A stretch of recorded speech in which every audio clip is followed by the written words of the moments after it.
The bright lights of the alien ship made Commander John Miller squint. He took a deep breath as the airlock door slid open. This was it, the first human to step onto an alien vessel. History in the making.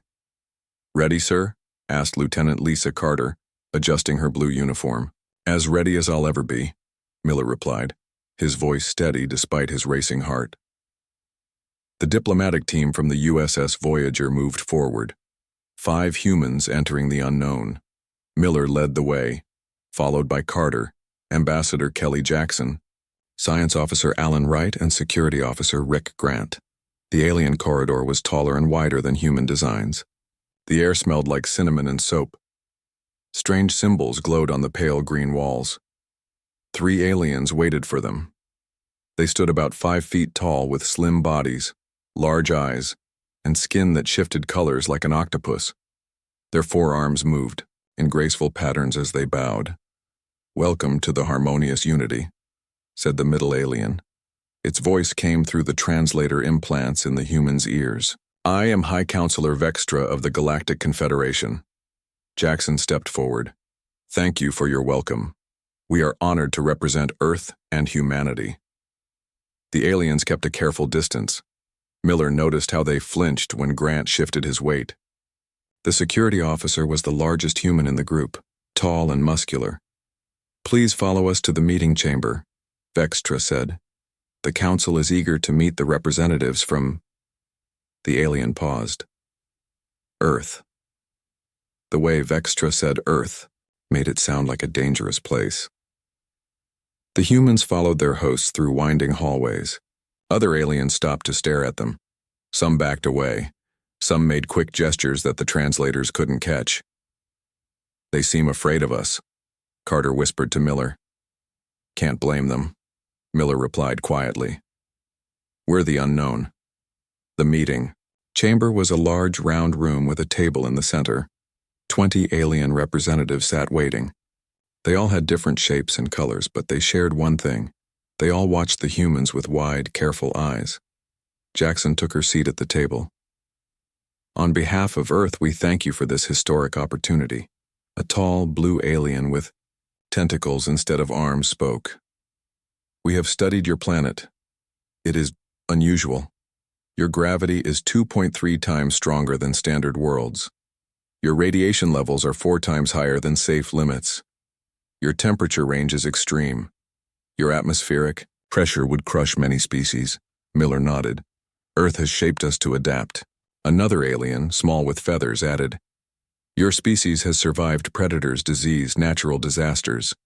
You endure pain that would kill others." The humans exchanged looks. They hadn't expected this focus on Earth's harshness. Vextra explained, "Most Confederation species come from Class 1 to 3 worlds. Stable environments, low gravity, mild weather, few predators." "And Earth?" asked Wright. "Class 12, said Vextra. The alien's skin flashed dark blue. "What we call a death world." Miller saw the fear in the alien's eyes. They weren't just cautious. They were terrified. "We assure you," said Jackson, "humans come in peace." "Yes," said Vextra, not sounding convinced. "Your message said so.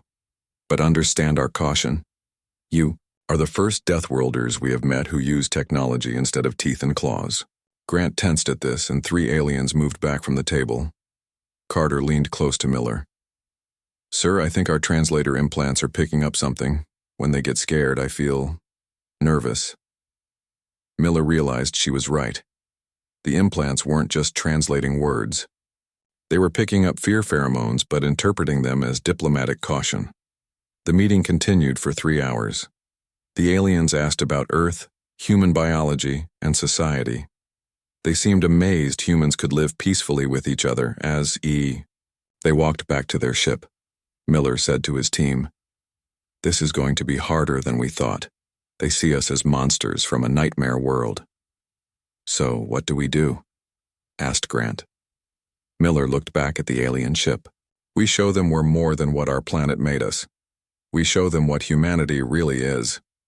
None of them knew it would be human humor, not human strength, that would change everything. 2 weeks passed. The talks between humans and the Galactic Confederation moved slowly. The aliens still kept their distance from the human team. Today was the 14th day of meetings. The large meeting room on the Harmonious Unity was filled with delegates from 12 different species. Ambassador Kelly Jackson spoke about Earth's resources and what humans could offer the Confederation. Earth has unique minerals and biological compounds that could benefit many worlds, she explained. The aliens listened, but their body language showed doubt. When Jackson finished, there was silence. High Counselor Vextra's skin turned a pale yellow. We appreciate your offer, Ambassador, but we have concerns about bringing Deathworlders into our peaceful alliance. Jackson tried to hide her frustration. What concerns remain after 2 weeks of talks? A bird-like alien named Krill spoke up. Your species evolved in constant danger. You are built for violence. Your bones are too dense, your muscles too strong. Even your sleep cycle is aggressive. You become unconscious for hours instead of light resting, Miller whispered to Carter. They're afraid of how we nap. Great.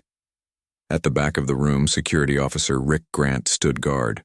The long meetings were boring him. Next to him stood another security officer, Tim Patel. Grant leaned over. This is going nowhere fast, Grant whispered. I'm so bored I might fall into our aggressive sleep cycle right here. Patel smiled. Better not, you might scare them with your snoring. Grant chuckled. Hey, you hear about the human who went camping with aliens? Patel shook his head. They all ran away when he said he was going to hit the sack. Both men tried to hold back their laughter. Grant continued. The aliens thought he was going to punch his backpack. Patel snorted, trying to stay quiet. Grant was on a roll now. What do you call an alien who's afraid of coffee? A reasonable being. That stuff could kill them. Their quiet laughter grew louder. Other humans in the room started to smile. Suddenly, Grant noticed the room had gone silent. All the aliens were staring at them with wide eyes. Some had changed colors to deep blues and purples. Others had raised defensive appendages. Vextra stood up, trembling. What is happening? What is this? Display? The humans looked confused. Jackson stepped forward, hands open. Nothing is happening. The security officers were just sharing a joke. Joke? The word didn't translate well. The aliens looked even more alarmed. Yes, humor. They were making each other laugh, Jackson explained. The aliens' fear didn't decrease. If anything, they seemed more disturbed. You bare your teeth and make those sounds for pleasure? Asked Krill. Grant realized the aliens thought their laughter was aggressive. It's not a threat. We're just having fun. Fun? At a diplomatic meeting about the future of your species? Vextra's color was now deep red. This is what we feared. Deathworlders do not take serious matters seriously. Science Officer Wright stepped forward. There's a misunderstanding here. Humans use humor as a social bonding mechanism. It reduces stress and builds trust. The aliens conferred among themselves in their own languages. The translators picked up fragments. Threat display, unpredictable, dangerous psychology. Jackson tried to salvage the situation. Perhaps we can explain human humor as part of our cultural exchange? Vextra's 4 arms made a complex gesture. The council will need to discuss this. Development. Humans use psychological techniques that we do not understand. This could be a form of warfare unknown to us. Miller stepped forward. It's not warfare. It's just how we cope with difficult situations. That is what concerns us, said Vextra. What you call difficult, other species call extinction level, and you respond with jokes. The meeting ended abruptly. The alien representatives left quickly, keeping far from the humans. As the human team walked back to their ship, Miller shook his head. Well, this is a first in diplomatic history. We may lose an alliance because Grant has a bad sense of humor. Grant looked embarrassed. Sorry, sir. I didn't think laughing would cause an interstellar incident. Jackson was thoughtful. Maybe this is our opportunity. They're afraid of us because they don't understand us. Let's help them understand. How? Asked Carter. We need to explain humor, said Jackson. Show them it's not a weapon, but a shield, not a threat, but a gift. Miller nodded. Let's hope they're willing to listen. Ambassador Kelly Jackson paced in the meeting room of the USS Voyager. The diplomats from the Galactic Confederation were late. After yesterday's misunderstanding about human laughter, she wasn't sure they would come at all. They'll be here, Commander Miller said, watching her pace. They're too curious about us to stay away. Jackson nodded. I hope so. I spent all night putting together this presentation on human humor. The door slid open. High Counselor Vextra entered with 4 other aliens. They all wore what looked like protective gear. One carried a device that beeped as it scanned the room. Welcome, Jackson said with a careful smile, trying not to show too many teeth. Thank you for coming. Vextra's skin was a cautious green. The Council has agreed to learn more about this humor behavior. But we have conditions. Of course, said Jackson. First, no more than 3 humans in the room at once, Vextra said. Second, all sessions must be recorded for our xenopsychologists. Third, we will send our own researcher to study humans directly. Miller and Jackson exchanged looks. This was better than expected. We agree to your terms, Jackson said. In fact, we propose a cultural exchange. One of your people can study us and one of ours can learn about your species. Vextra's color shifted to surprise purple. You wish to study us as well? Of course, said Science Officer Wright. That's how we build understanding. After some discussion, the aliens agreed. Vextra introduced a slim, tall alien with 6 eyes and delicate limbs. This is Zilkthar, our foremost cultural anthropologist, said Vextra. They have studied 15 species and will observe human behavior. Zilkthar stepped forward, blinking their 6 eyes in sequence. I am honored to study the first Deathworlders in the Confederation. Jackson smiled. We'll pair you with our communications specialist, Diane Foster. She's excellent at explaining human customs. An hour later, Foster sat in a small meeting room with Zilkthar. She felt nervous. How do you explain jokes to someone who finds laughter terrifying? So, Foster began, humor is about the unexpected. We find something funny when it surprises us in a safe way. Zilkthar took notes on a thin, transparent tablet. Like a predator that turns out to be harmless? Kind of, Foster said. It's about the relief of tension. Let me give you an example. Why did the chicken cross the road? Zilkthar blinked rapidly. I do not know enough about chicken motivation to answer. To get to the other side, Foster, said. Zilkthar stared at her. That is obvious. Chickens would cross roads to reach destinations. Foster sighed. That's part of the joke. You expect a clever answer, but get a simple one instead. The surprise makes us laugh. This is humorous. To humans? Zilkthar seemed confused. Well, it's actually a very basic joke. Children find it funny. Zilkthar made more notes. And the laughter? Why show teeth when amused? Foster hadn't thought about it that way. Laughter is involuntary. We don't decide to laugh. It just happens. When something strikes us as funny. Like a seizure? Zilkthar asked, moving slightly away. No, it's pleasant. It releases chemicals in our brains that make us feel good. Foster tried a different approach. Humor helped humans survive on Earth. When things are dangerous or scary, humor helps us cope. Zilkthar seemed interested. Now, a survival adaptation?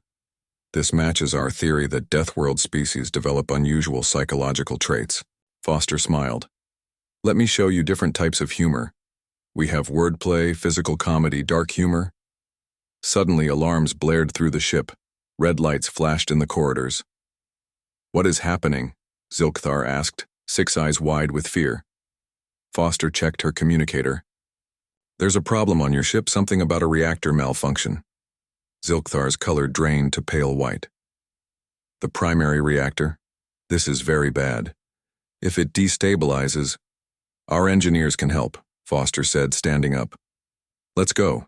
As they hurried through the corridors, Foster realized this crisis might be exactly what they needed. Nothing explained humans better than seeing how they responded to danger, and nothing revealed human humor more clearly than watching them joke in the face of disaster. If Zilkthar wanted to understand Deathworlder psychology, they were about to get a front row seat. Foster and Zilkthar rushed to the docking bay where teams from both ships were gathering. The alarm lights cast everything in a red glow. Commander Miller was already there with Engineer Paul Martinez and a group of human technicians. "What's the situation?" Foster asked. Miller's face was serious. "The Harmonious Unity's main reactor is showing signs of cascade failure. They've never seen this pattern before." Zilkthar's body trembled. "If the containment field collapses, both our ships will be destroyed." Martinez checked his equipment. "We've dealt with reactor problems before. Our tools should work on your systems with some adjustments." High Counselor Vextra arrived with alien engineers. Their colors shifted rapidly between fear white and urgency red. "We have evacuated non-essential personnel to the far side of the ship," Vextra said. "But the reactor chamber is now sealed due to radiation leakage." Miller nodded. "We need to get in there and stabilize it manually." "Martinez, what do we need?" Martinez looked at the alien technical readouts. "Their system uses crystal matrices instead of our containment fields. We'll need to realign the primary lattice. It's going to be hot in there. Radiation levels are already climbing." Zilkthar stepped back. "You cannot enter. The radiation will kill any living being." Martinez grinned. "We're Deathworlders, remember? Humans can take a lot more radiation than most species. We'll need protection, but we can handle it." "How can you be so calm?" Vextra asked, all forearms trembling. "This is catastrophic." Martinez shrugged. "Just another Tuesday for engineering. When you work on starship reactors, something's always trying to kill you." To everyone's shock, Zilkthar made a strange chirping sound. It took Foster a moment to realize the alien was attempting to laugh. Martinez raised an eyebrow but continued. "We'll need to cool the chamber first. Carter, Grant, rig up the portable coolant system. Right, help me modify these tools to work with their crystal tech." The humans moved with practiced efficiency. Foster noticed the aliens watching in amazement as the team joked with each other while preparing for the dangerous mission. "Hey, Martinez," called Grant as he connected coolant lines. "If we blow up, I'm blaming your math. If we blow up, you won't be around to blame anyone." Martinez shot back with a smile. Carter added, "At least we'd go out with a bang. Better than paperwork." The aliens looked at each other in confusion and concern. Martinez, Wright, and two alien engineers suited up in radiation gear. Before entering the sealed section, Martinez turned to Miller. "If we're not back in 30 minutes, wait longer." Several humans chuckled. The aliens didn't. As the reactor team disappeared into the sealed area, Zilkthar moved closer to Foster. "They make jokes while facing death. Why?" Foster thought about it. "Humor helps us control fear. If we can laugh at danger, it has less power over us." "But the danger is real," Zilkthar said. "Laughter doesn't change that." "No, but it changes how we feel about it," Foster explained. "It helps us think clearly instead of panicking." For 20 tense minutes, everyone waited. The radiation levels kept rising. Foster could see the aliens' fear in their rapid color changes and trembling limbs. Finally, Martinez's voice came over the comm. "Primary lattice realigned. Crystal matrix stabilizing. Someone owes me a beer for this one." Cheers erupted from the human team. The aliens sagged with relief. When Martinez's team returned, their suits showed signs of radiation damage, but they were smiling. "How did you remain functional?" asked an alien engineer. "Our sensors showed pain-causing radiation levels." Martinez removed his helmet. "Oh, it hurt like hell, but the job needed doing, so we did it." "And the jokes during crisis response?" Zilkthar asked. "This is cultural?" Wright nodded. "Gallows humor. When things get scary, humans get funny." Later, as the crisis teams disbanded, Foster found Zilkthar making rapid notes. "I have a hypothesis," the alien said. "Humor is not a threat display. It's a survival adaptation for high-stress environments." Foster smiled. "That's exactly right." "On our worlds, fear causes freezing or fleeing," Zilkthar continued. "But you use it differently. You laugh, and somehow it makes you stronger. That's what it means to be from a death world, Foster said. We don't just survive the danger, we learn to smile at it. Zilkthar made that strange chirping sound again. I believe I am beginning to understand, and it terrifies me more than before. 3 days after the reactor crisis, Zilkthar stood before the Confederation Council. The large chamber on the Harmonious Unity was filled with representatives from 27 species. The six-eyed anthropologist displayed data on large screens as they presented their findings. Honorable Council, my research suggests that human humor is not a threat display, but an adaptation to their death world environment. Images of Earth appeared on the screens: storms, volcanoes, predators, and natural disasters. Humans evolved on a planet that constantly tried to kill them, Zilkthar continued. They developed unique psychological tools to survive. Humor is one of these tools. High Counselor Vextra's skin showed skeptical blue. Explain how making mouth noises helps with survival. Humor reduces stress chemicals in human bodies, Zilkthar explained. It promotes group bonding during crisis. It helps maintain clear thinking when fear would cloud judgment. The council members murmured among themselves. Zilkthar showed video clips of the human team joking during the reactor crisis. Most importantly, Zilkthar said, human humor is not aimed at causing fear in others. It is for themselves and their social groups. A plant-like alien raised a leafy appendage. This is fascinating research, but how can we be sure these Deathworlders won't use their psychological resilience against us? Vextra nodded. A valid concern. We propose a controlled experiment. Later that day, Ambassador Jackson received an unusual invitation. The Confederation Council requested the human diplomatic team attend a formal dinner where aliens would attempt human-style humor. This should be interesting, Miller said, adjusting his dress uniform. Just smile no matter what they say, Jackson instructed the team, even if it's not funny. The dinner was held in a grand hall. Alien delegates from all worlds were present, watching the humans carefully. After the meal, Vextra stood and raised all four arms for silence. Honored human guests, we have studied your humor and wish to attempt this communication form. Please, indicate if we achieve success. What followed was possibly the strangest diplomatic exchange in human history. A blue, tentacled alien spoke first. Why did the maintenance drone cross the corridor to reach the opposite wall? The humans smiled. Politely. It was technically the right joke structure, but without the unexpected element. Next, a floating gas-filled being tried. Humans require water to live, but they cannot breathe it. This is contradictory, Grant whispered to Carter. I think that was supposed to be irony. Attempts continued for 20 minutes. The aliens were trying so hard that the humans began to find the situation genuinely funny. Not the jokes themselves, but the earnest effort behind them. Science Officer Wright raised his hand. If I may make a suggestion, humor is difficult to explain with words. Perhaps we could show examples. What do you propose? Asked Vextra. We have recordings of human comedy. Visual demonstrations might help you understand better than our explanations. The council agreed. The next day, a special viewing room was prepared. Wright selected classic comedy films and shows with physical humor that might translate across species.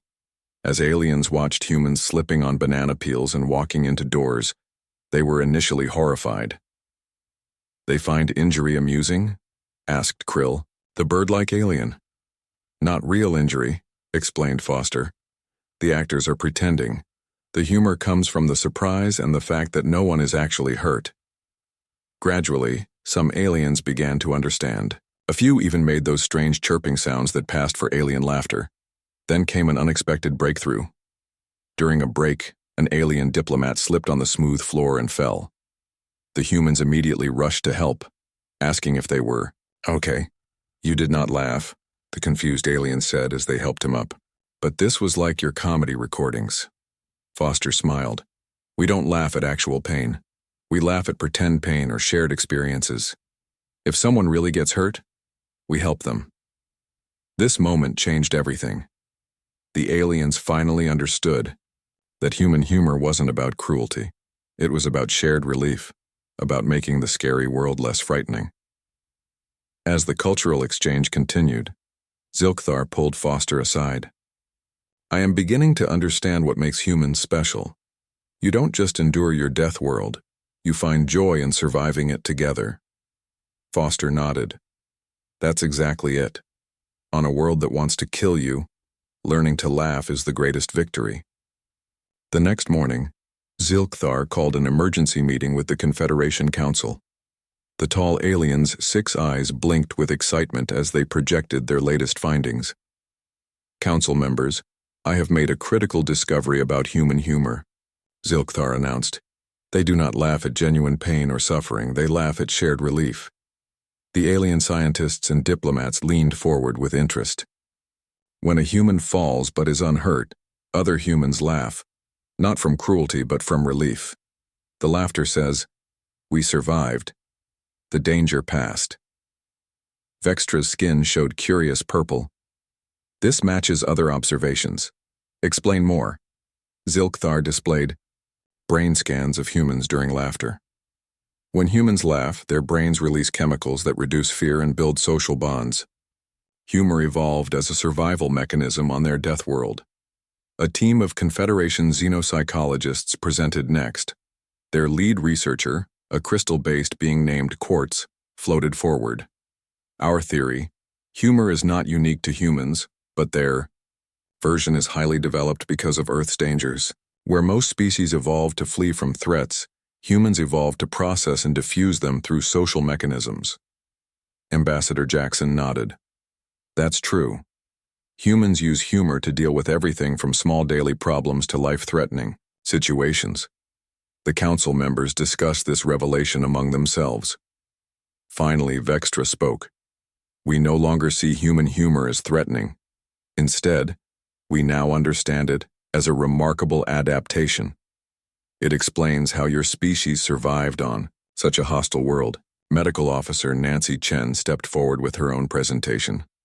I'd like to show you something interesting. These scans show what happens in human bodies when we laugh. The aliens watched as colorful images showed how laughter affected human physiology. Laughter reduces stress hormones and increases beneficial chemicals in our brains, Chen explained. It helps our immune systems and reduces pain. It literally makes us healthier. The aliens were fascinated by this concept. One asked, "Can other species learn this adaptation?" Chen smiled. "I believe so. Zilkthar has already shown signs of developing a sense of humor." All eyes turned to the 6-eyed anthropologist who made a chirping sound that was becoming more human-like in its timing. I find myself making this noise when I recognize patterns similar to human jokes, Zilkthar admitted. It is pleasant. The council seemed to reach a new understanding. Their fear of humans was changing into something else, a kind of cautious admiration. We have been seeing humans as warriors, Vextra said. But perhaps you are something different. You are survivors. Where other species might face extinction on such a world, you thrived and developed culture, art, and even humor. Commander. Miller smiled. We're just adaptable, and we'd like to share what we've learned with the Confederation. The mood in the chamber was positive for the first time since the humans arrived. But just as Vextra was about to respond, alarm signals blared through the ship. A communications officer rushed in. High Counselor, we're receiving a distress signal from the outer patrol ships. They're under attack. Attack? By whom? Vextra's color drained to emergency white. Unknown vessels. They're not responding to communications. 3 patrol ships already destroyed. The council erupted in panic. Miller stepped forward. We can help. The Voyager has defensive capabilities. Vextra hesitated only briefly. We accept your offer, Commander. As they rushed to the command center, Foster found herself next to Zilkthar. Is the Confederation at war with anyone? She asked. No, Zilkthar replied, all 6 eyes blinking rapidly. The Confederation has known peace for 500 years. Most member species evolved on safe worlds with few predators. They avoid conflict. Foster understood the implication. Unlike humans. Zilkthar's voice was grim. Perhaps the universe has more Deathworlders than we thought, and perhaps not all of them developed humor as their survival mechanism. The main screen in the command center flickered to life, showing sleek, predatory ships attacking the Confederation fleet. "Threat identified," said an alien officer, voice trembling. "The Vexcar, a species from the outer systems. We know little about them except that they evolved on a high-gravity world." "Another Deathworld species," Miller said quietly, "but not one that learned to laugh." He turned to Vextra. "Now might be a good time for the Confederation to have some Deathworlders on their side." The command center of the harmonious unity was in chaos. Alien officers rushed between stations, their bodies flashing warning colors. On the main screen, the attacking Vexcar ships moved with deadly precision, destroying Confederation vessels, one by one. "They're targeting our command ships," said an alien tactical officer. "They know exactly where to hit us." Vexitra turned to Miller. "The Confederation has not faced war in centuries. Most of our ships are research vessels with minimal defenses." Miller studied the tactical display. "The Vexcar ships are fast, but their attack pattern is predictable. They're hunting like solo predators, not as a team." "That matches our limited data," Zilkthar said. "The Vexcar evolved as solitary hunters on a high-gravity world with intense radiation. They rarely cooperate even with their own kind." Miller nodded. "Then we use that against them. We need to coordinate the Confederation ships to work together." The Vexcar commander appeared on the view screen. The alien had thick, armored skin with sharp spines along its head and arms. Its eyes were dark and cold. "Confederation weaklings," the Vexcar said, its voice deep and harsh. "Your territory is now ours. Surrender or be destroyed." Vextra's color showed fear, but the High Counselor spoke firmly. "We wish for peaceful dialogue. The Confederation has room for all species." The Vexcar made a sound like grinding rocks, their version of laughter but without joy. "Peace is for the weak. Strong species take what they want." The transmission cut off. Vextra turned to Miller. "What do we do? Our fleet is scattered and outmatched." Miller looked at his human team, then back to the aliens. "We need a joint defense. The Voyager has weapons, but we're one ship against many. We need to coordinate all available vessels." For the next hour, Miller and his team worked with the Confederation officers. They developed a battle plan that used the strengths of each species. The humans provided tactical guidance while the aliens contributed their unique technologies and knowledge. During the planning, Miller kept the mood light with strategic humor. When an alien officer worried about their limited weapons, Miller said, "Don't worry. The first rule of a fight is to convince your enemy you're crazy enough to do anything." Several aliens looked confused, but Zilkthar made their chirping laugh. "I understand. Psychological advantage." As the plans finalized, Zilkthar approached Miller. The six-eyed alien seemed nervous but determined. "Commander, I have observed that human humor helps during crisis planning. May I attempt a joke?" The room fell silent. Even the humans were surprised. "Go ahead," Miller said encouragingly. Zilkathar's eyes blinked in sequence. "Why do the Vexcar attack alone? Because no one can stand to be near them at dinner time." The joke was simple, even childish. But coming from an alien who had feared laughter just days ago, it was remarkable. The humans chuckled, and some aliens made their own laughing sounds. The tension in the room eased slightly. Miller noticed how the small moment of humor had united the different species. "That was good," he told Zilkthar. "You're learning fast." The anthropologist's color showed pleased yellow. "Humor creates bonds across species lines. This may be our true advantage over the Vexcar. They hunt alone. We work together." The battle plan was set.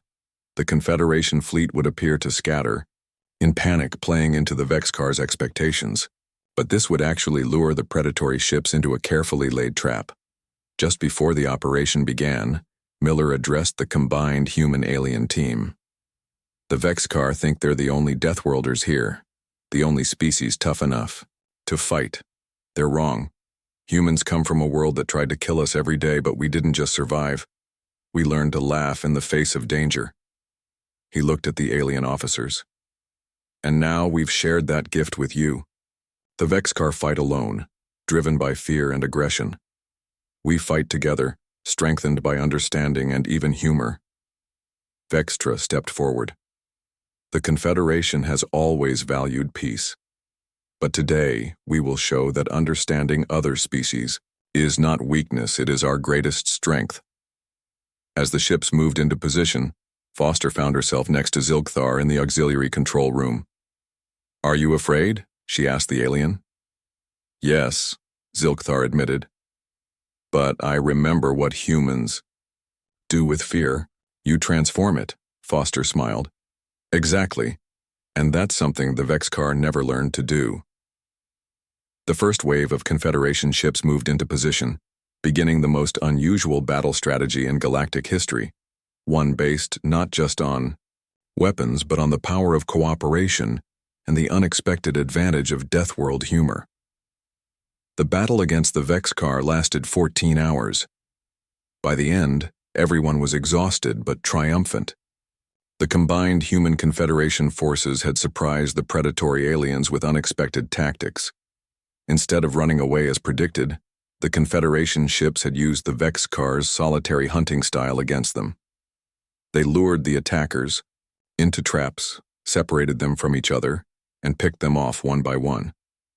Now, on the observation deck of the Harmonious Unity, Commander Miller stood with the Vexcar leader who had surrendered just hours ago. The alien was still impressive, tall with armored skin and sharp spines, but no longer threatening. "You fought strangely," the Vexcar said, voice like grinding stones. "No species has defeated us before." "We fought together," Miller explained. "That's something your people never learned to do."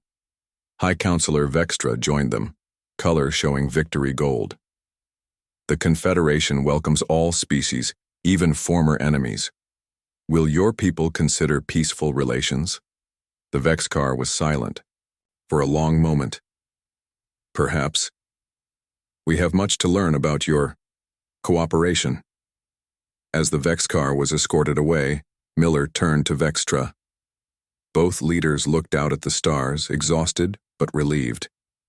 "We did it," Miller said. "Yes," Vextra agreed. "Thanks to your help." They stood in comfortable silence. Then, to Miller's surprise, Vextra made a sound, a clear attempt at human laughter. Miller couldn't help but laugh in return. Soon both leaders were laughing together, releasing the tension of battle through shared relief. 2 weeks later, the Confederation Council held a special session. The Grand Chamber was filled with representatives from all 27 member species. At the center stood Ambassador Jackson and the human diplomatic team. Vextra spoke with official gravity. "The Council has reviewed Earth's application for membership. In light of recent events, we have reached a decision." The chamber grew silent. Earth is officially recognized as a member world of the Galactic Confederation. Cheers and alien equivalents of applause filled the room. Jackson stepped forward to accept the formal documentation. However, Vextra continued, "The Council has also created a new classification. Humans will no longer be designated as dangerous Deathworlders. Instead, you will be known as adaptive survivors." Jackson smiled. "We accept this designation with pride." 6 months passed. The relationship between humans and the Confederation grew stronger. Cultural exchanges became common. Human humor spread throughout the galaxy, taking different forms with each species. On the Space Station Orbital Harmony, now the Center for Interspecies Cultural Events, Foster walked through the main promenade. Signs announced the first Galactic Comedy Festival, with performers from 12 species. She found Zilkthar waiting for her. The anthropologist had become the first alien stand-up comedian, performing observations about strange human behaviors that both species found funny. "Your show yesterday was excellent," Foster said. "I never thought I'd see a council member laugh so hard they changed color 3 times. Zilkthar's 6 eyes blinked in pleasure. "I have been studying a new form of human humor. Can I attempt it?" "Of course," Foster said. "What do you call a human who enters a room?" Zilkthar asked. Foster waited for the punchline. A door user, Zilkthar finished, making their chirping laugh. Foster groaned but smiled. That's called a pun. They're terrible, which is why we love them. Terrible but loved, Zilkthar mused. Like humans themselves. As they walked, they passed a group of alien diplomats. One of them, a crystalline being, made a joke that caused the entire group to laugh in their various ways. Foster and Zilkthar exchanged glances. A year ago, that would have caused a panic, Foster said. Now it strengthens bonds between worlds, Zilkthar replied. Perhaps humor was the missing piece in Galactic Peace. Later, at the closing ceremony of the comedy festival, Vextra stood before the assembled species.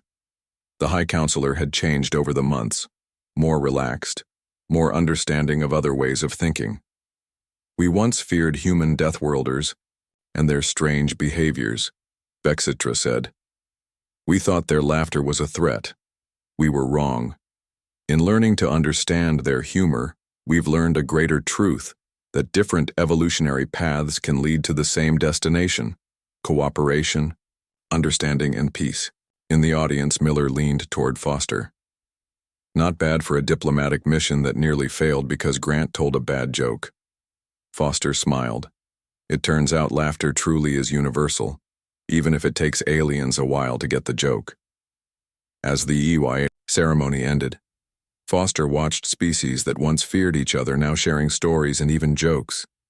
The universe had become a little smaller, a little friendlier, and a lot funnier. All because humans hadn't just survived their death world, they had learned to laugh at it.